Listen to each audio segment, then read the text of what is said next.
After 1945, across a continent ravaged by war and famine, Europe's people looked for a way to rebuild for the future.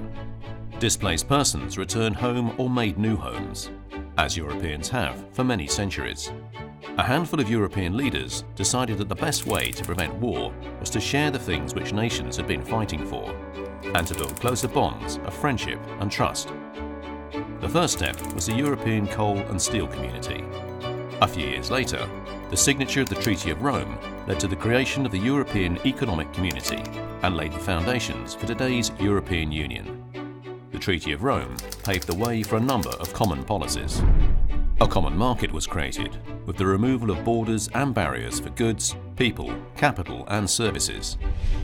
This allowed cross-border trade to flourish, making war between neighbours simply unthinkable, and generating prosperity and opportunities for millions of European citizens which they had not known before.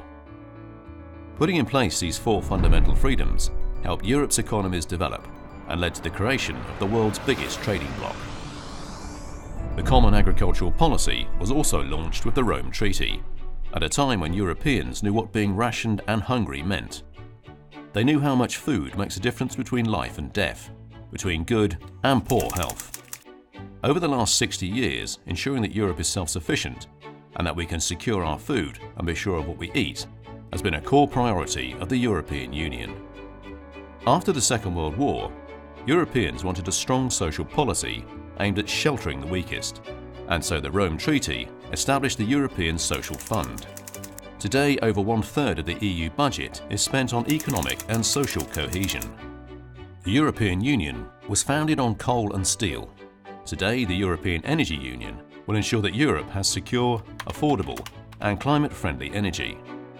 Wiser use of our resources and greater energy efficiency are key to fighting climate change and also to generating new jobs, growth and investment in Europe. Over time, new challenges emerged in Europe, with technological progress, globalization and several enlargements of the EU. This called for an extension of the fundamental freedoms into new domains.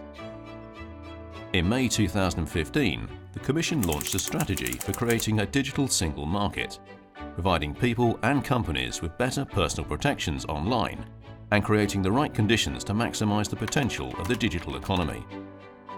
In 2016, the President of the European Commission, Jean-Claude Juncker, called for a European pillar of social rights in the euro area to address crucial social challenges, including poverty and income inequality.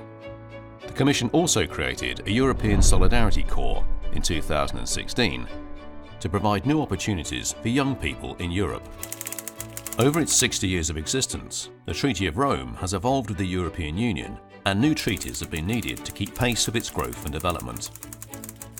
The history of the Union that has been formed under the guidance of this treaty is of an unprecedented nature in Europe. We are looking back on over 70 years of peace, which our continent has never known before. The journey has not always been smooth.